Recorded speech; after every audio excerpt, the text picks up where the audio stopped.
सही mutual fund का चुनाव। डेविड को बोनस के पैसे मिले हैं।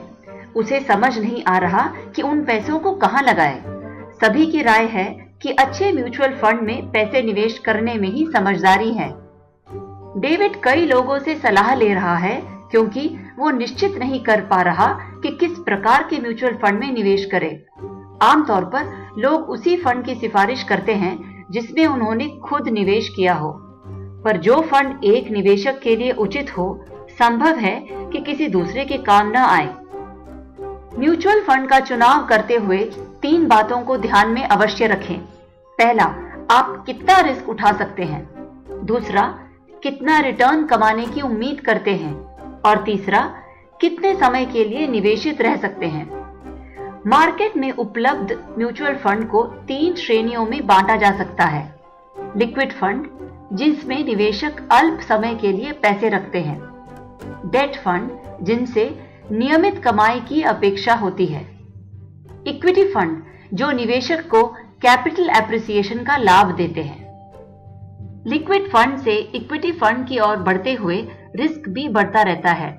इसलिए यदि आप अधिक रिस्क उठाने की क्षमता नहीं रखते तो इक्विटी फंड आपके लिए ठीक नहीं। याद रहे, फंड के रिटर्न रिस्क के अनुरूप बढ़ते हैं। ज्यादा रिस्की फंड से निवेशक को ज्यादा लाभ मिलने की संभावना है। इसलिए लिक्विड फंड जैसे कम रिस्क वाले फंड से अधिक रिटर्न कमाने की उम्मीद न करें।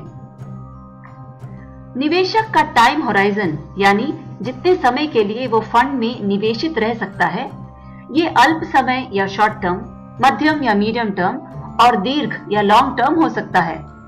इक्विटी फंड लॉन्ग टर्म में अच्छा लाभ देते हैं, परंतु लिक्विड फंड सामान्य रूप से शॉर्ट टर्म निवेश के लिए उचित हैं।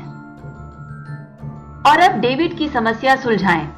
उसे बोनस के पैसे फौरन खर्चे के लिए नहीं चाहिए, तो जब तक म्यूचुअल फंड का चुनाव हो, वो पैसों को लिक्विड फंड में निवेश करे।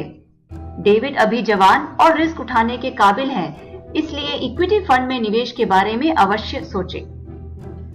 याद रहे, जरूरी नहीं कि सबसे अधिक रिटर्न देने वाला फंड सबसे उत्तम हो।